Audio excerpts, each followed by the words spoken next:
Bonjour les amis, j'espère que tout le monde se porte bien. Victoire du Barça face à Villarreal, 4 buts à 1, premier triplé de la carrière de Lamine Yamal. Waouh, il y a des choses à dire par rapport à ce match. Première analyse globale à l'issue de ce match, c'est de se dire quand même gros match. Vraiment gros match parce que Villarreal, c'est Villarreal. On rappelle quand même Villarreal 3e de Liga. Certes, on connaît le niveau de la Liga. Villarreal, ils ont été, je pense, avant-dernier de la phase de Ligue en Ligue des Champions. C'est pas non plus un gros d'Europe. Mais c'est une équipe qui a des qualités footballistiques. C'est une équipe dans le jeu qui est capable de te poser des problèmes si tu presses mal. On l'a vu dans certaines sorties de balles. C'est une équipe qui est capable de te mettre en difficulté vu notre style de jeu. Ils l'ont fait par moments. Franchement, ils l'ont fait par certains moments. On a vu dès la 5e, 6e minute de jeu, on a vu Villarreal se projeter en avant comme ça, passe en profondeur la défense du Barça un peu en retard sur le piège du hors-jeu. Mais je trouve que, voilà, pour ce match-là, Hansi Flick a essayé d'adapter sa ligne du hors-jeu.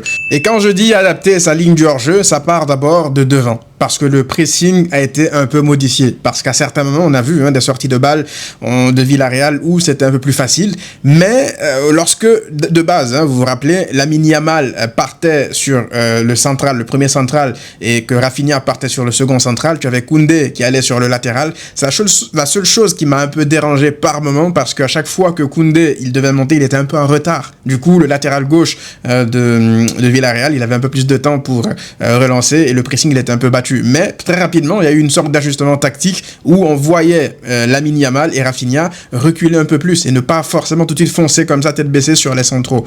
Parce que c'est pas mal dans l'idée de presser, mais quand c'est mal exécuté et que tu as un temps de retard à chaque fois, mais c'est ce qui crée des boulevards, ce qui donne des espaces aux joueurs qui vont faire la passe et ta ligne du hors-jeu va foncer pour essayer de mettre hors-jeu, sauf que toi, tu peux pas contrôler tout le monde. Forcément, il y a un qui va partir et qui n'est pas hors-jeu. Donc là, j'ai trouvé que Flick a essayé d'un peu aménager sa ligne globale, son animation globale pour essayer de pallier aux derniers problèmes durant les derniers matchs contre Girone notamment où c'était vraiment la catastrophe. Et je trouve que c'est une bonne performance. Pourquoi ? Parce que c'est Villarreal et tu as fait un meilleur match contre Villarreal que contre Oviedo. Je sais pas si vous vous rappelez, alors c'est des contextes évidemment différents parce qu'Oviedo a posé un énorme bus bloc bas et en plus Villarreal c'est pas une équipe non plus qui pose un gigabus, c'est une équipe qui jouait bloc médian. Ils étaient pas non plus extrêmement hauts, ils étaient bloc médian, bloc bas, ils alternaient parfois un peu. Ce que j'ai aimé déjà par rapport à l'entame de ce match, c'est que j'ai vu un Barça dans l'intensité, dans l'attitude qui était présent. Ils voulaient vraiment tout de suite attaquer Villarreal, ils ont mis l'intensité. Ça a un peu commencé avec une sorte de match ping-pong, où même Villarreal aussi se présentait dans la moitié terrain du Barça, mais dans l'intensité, tu voyais, le temps était donné par qui ? Par monsieur Fermín López.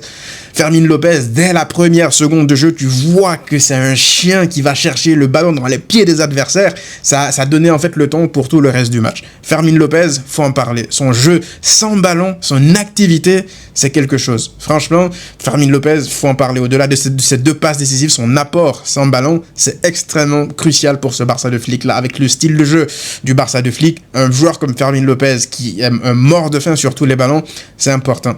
Il y a aussi le match de Bernal que j'ai aimé parce qu'il a apporté ce contrôle-là. Il s'est pas caché, il a été là entre les lignes. Il a même pris le carton jaune qu'il prend. Pour moi, c'est un carton jaune très intelligent en fait. Il voit qu'il y a danger. Il peut être en retard parfois sur ses interventions défensives. Mais moi, je pense que Bernal, c'est pas un 6. C'est pas un mec qui a la science défensive pour être là, sentir les coups, pour couper les lignes de passe. Vous voyez Pedri par exemple. Pedri, c'est un mec qui va couper les lignes de passe, qui va savoir intercepter, pousser son adversaire à faire une faute pour que lui, il réussisse à récupérer le ballon constamment. Ça, c'est pas Bernal. C'est pas non plus du Caicedo. Bernal, c'est pas du Caicedo. Moi, je vois Bernal un peu comme un numéro 8, capable de jouer un peu plus bas, à partir de plus bas, vous voyez un peu. Et je trouve qu'il fait un bon match, il apporte un peu d'équilibre, même pas un peu, beaucoup d'équilibre lorsqu'il est là au milieu de terrain, parce qu'il joue simple aussi. Il joue simple. Le ballon, il le garde pas trop longtemps. Il arrive parfois à se retourner assez facilement. Et ça, faut le mentionner. Ça fait 2-3 matchs de suite qu'il fait de bons matchs. Et si ça continue comme ça, il y a de grandes chances qu'il débute contre l'Atlético Madrid. Je sais pas s'il va débuter, mais il y a quand même de grandes chances qu'il débute. On verra. De toute façon, on parlera de ça dans l'avant-match dans quelques jours. Et puis, derrière, c'est lui qui m'a un peu déçu, c'est Olmo. Encore une fois, un peu invisible. Il n'est pas trop inspiré devant. Voilà, ok, il était dans un rôle de contrôleur, mais je ne l'ai pas senti non plus être dans le contrôle total. Vous voyez, lorsque Pedri y rentre, tu vois, là, après, tu ne peux pas non plus demander à Olmo de faire du Pedri. Personne ne peut faire ce que Pedri fait. Pedri, lorsqu'il rentre, tu vois, ok, lui là, il est dans son monde, il est dans sa galaxie. Lui là, c'est un alien. Vous voyez un peu? Alors que les autres, lorsqu'ils occupent ce rôle-là, lorsqu'ils essaient de le suppléer, c'est compliqué. Parce que c'est Pedri. Donc, c'est le seul bémol que j'ai. Aussi, un dernier bémol avant de parler des choses positives. Il y en a beaucoup dans ce match. C'est le match de Alejandro Balde. Le match de Alejandro Balde. En demi-teinte. Encore une fois. En sachant que Cancelo vient de sortir d'un match où il a été élu homme du match. Alors, ce n'était que contre Levante, on va pas se mentir, mais ça reste quand même une prestation d'homme du match. Aujourd'hui, moi, ce qui me dérange avec la prestation de Balde, c'est que tout est approximatif. Même les touches. Il y a une touche où il y a Bernal qui va faire une récupération qui est pas loin de faire même une faute, mais c'est l'autre, comment dire, c'est Balde qui assure mal sa touche, qui jette trop loin son ballon, en fait. Même les touches, tu vois, je comprends pas. Si là, Cancelo ne peut pas avoir quelques minutes pour rentrer lorsqu'il fait un stinker comme ça veut certainement dire que Flick veut vraiment donner sa confiance à 100% à Balde et il espère qu'il va revenir en fait pour, pourquoi pas, assurer contre l'Atlético Madrid. Moi, j'y crois pas trop, on verra. Mais j'ai du mal en fait à y croire. Ça m'inquiète un peu son état de forme, surtout avant l'Atlético Madrid, en sachant qu'il a posé un stinker aussi la dernière fois contre l'Atlético Madrid. Si on a besoin en plus de marquer, d'être proactif devant et de créer, générer des occasions, c'est pas sur Balde qu'on va compter. Hein. Vous voyez un peu, donc c'était mon seul bémol, mes seules petites réticences par rapport à ce match. Évidemment, Ferran Torres qui continue aussi à être invisible, à rater des trucs. Mais pour le reste, c'est promis, j'arrête avec le négatif parce que pour le positif, les amis, il y a eu beaucoup de choses. Il y a d'abord, je l'ai dit tout à l'heure, la rentrée de Pedri.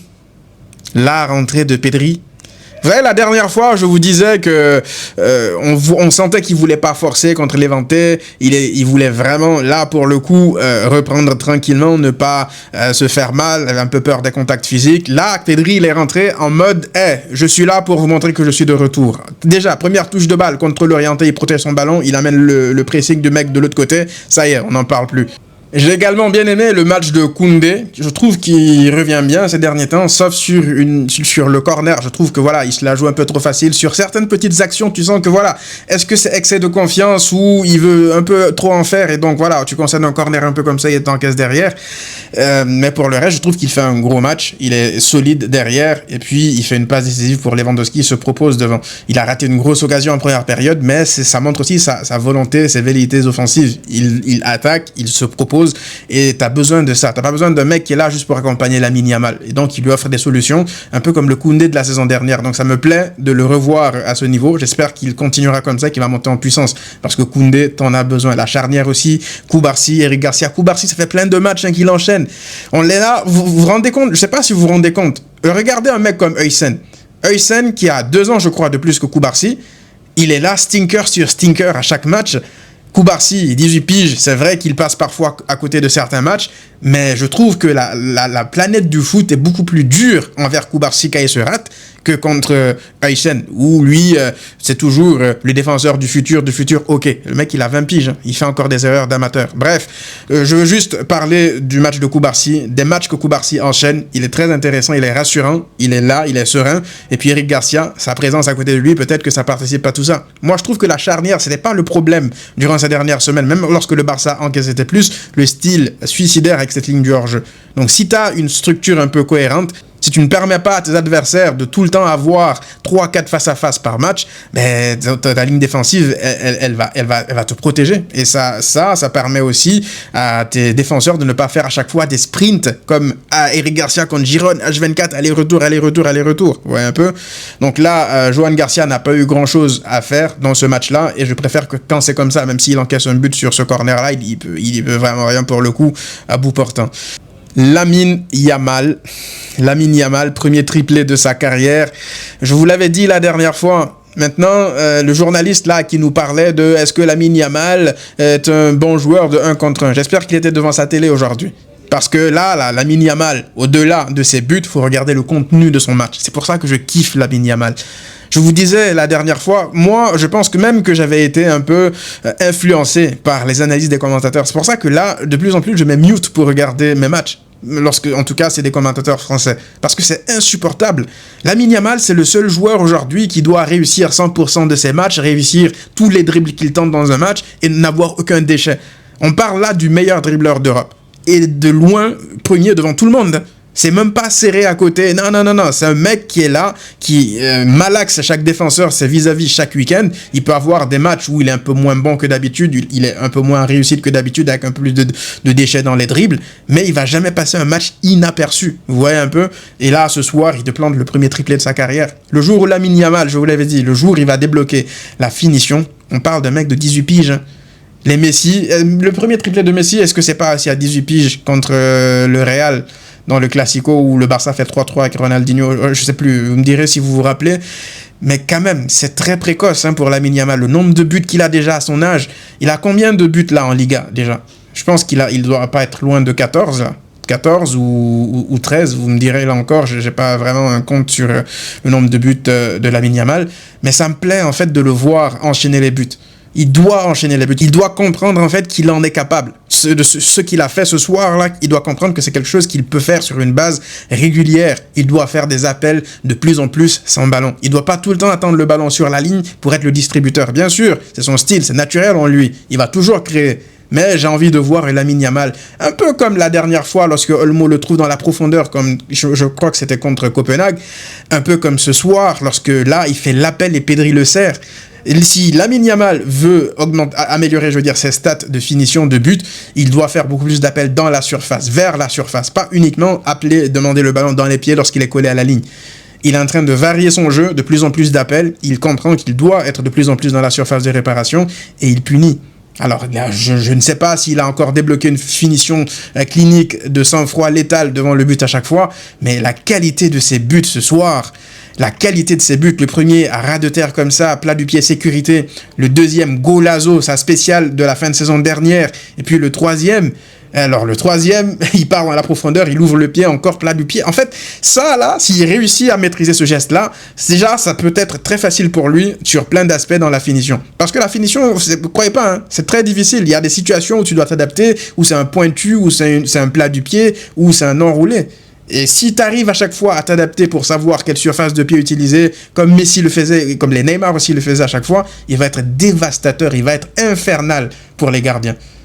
Je voyais beaucoup de gens dire que Lamine Yamal, ça va jamais être un joueur du style les Mbappé, les Haaland à stater beaucoup dans une saison.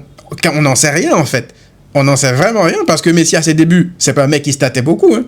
Messi c'est un mec qui driblait un peu comme Lamine Yamal, qui crée du chaos, qui marquait pas énormément.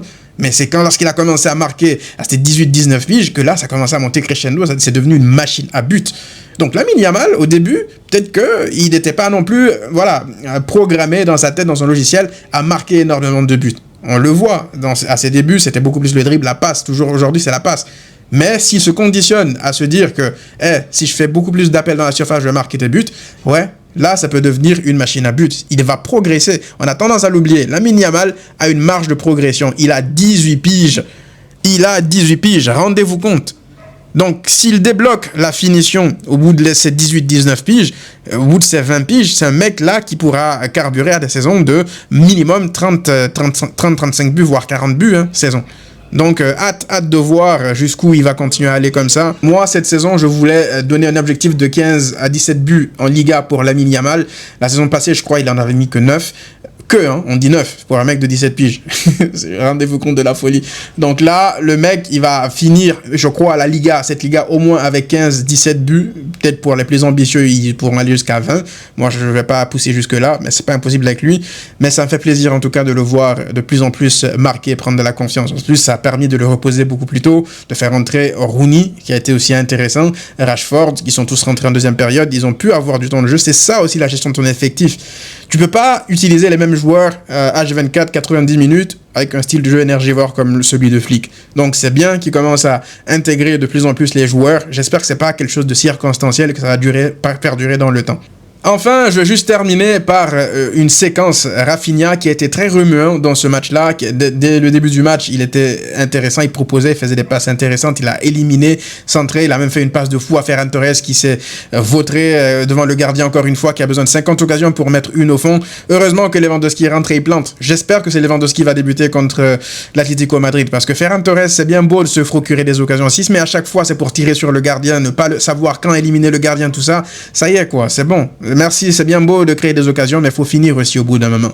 Bref, Rafinha, donc ce que j'ai aimé, il y a beaucoup de gens qui lui en ont voulu, qui ont eu peur, même qu'ils prennent un rouge lorsque c'était à 2-1 et que Villarreal essayait. D'ailleurs, Villarreal, je trouve que c'est très sale. Ce qu'ils font là, c'est pas très fair play parce que première période, il y a Ayoze Perez qui se fait marcher dessus, je crois, par Marc Bernal ou je sais plus qui. Il reste à terre. Ils sont à 10 du coup. Et Lamine Yamal, il fait quoi? Il a le ballon, il peut attaquer. Il met le ballon en touche, tout de suite. Les gars de Villarreal, il y a Lamine Yamal qui est pas mis à terre en mode il s'est juste fait pousser. Il peut même avoir une intervention de la VAR pour un potentiel rouge parce que c'est un geste très dangereux sur sa cheville. Non seulement les joueurs de Villarreal, ils sont pas fair play, ils n'arrêtent pas, ils sortent pas le ballon. L'arbitre, il revient pas dessus, il laisse jouer. Mais en plus derrière, les joueurs de Villarreal, ils attaquent, ils essaient d'aller marquer sur cette occasion-là. C'est de là que vient la tension de anti-Flick de Rafinha. Moi, j'ai jamais vu Flick en colère comme ça devant un entraîneur, Marcelino. Je l'ai jamais vu autant en colère anti-Flick parce que c'est pas fair play. Les Allemands, ils ont ce truc de professionnel, fair play et tout. Eux, dans le sens inverse, ils t'ont fait ce geste de fair play. Toi, t'es là comme un petit lâche. T'essaies de profiter de ta supériorité numérique pour essayer de scam un but comme ça. C'est dégueulasse, c'est petit. Et donc, pourquoi Rafinha et Flick, ils sont autant en colère? Ben, c'est parce que, pas plus tard qu'il y a une semaine, la fédération, le CTA, ils ont fait un communiqué pour s'excuser et reconnaître que le Barça avait effectivement été victime d'une erreur d'arbitrage contre Girone. Mais les points là, qui va rendre les points à Barcelone? Absolument personne. Le Barça en a parlé, Laporta en a parlé, le Barça en a parlé sur ses réseaux sociaux. Mais ces points-là, ça y est, c'est fini, on nous a volé, on passe à autre chose. Normalement, là, t'es censé être à 5 points en attendant le match du Real. T'es qu'à 4 points, ok, 4 points, mais t'es censé être à 5 points parce qu'on t'a volé un point. C'est pas parce que t'as été nul que tu mérites de te faire voler. J'avais dit sous le coup de la colère contre Girone, mais la réalité, c'est que tu peux être nul et t'en sortir avec un point. Tu peux même être nul et t'en sortir avec la victoire. Parce qu'il y a 1-1 et qu'il ne valide pas ce but-là. Qui sait? Peut-être que le Barça peut avoir une dernière chance en fin de match et mettre le but du 2-1. C'est pas impossible. Mais voilà, aujourd'hui, tu vois cette action-là. Et forcément que les joueurs, au bout d'un moment, ils pètent les plombs. D'autant plus que Rafinha, pour ceux qui se rappellent contre Girone, il était rentré sur la pelouse parce qu'il était déjà sorti. Il avait dit à l'arbitre, va voir la VAR. Il y a faute sur Koundé. Ils ont fait exprès de ne pas aller voir la VAR. Et pourtant, tout le monde voyait qu'il y avait faute. Donc, il y avait cette frustration-là, déjà, qui était emmagasinée en eux.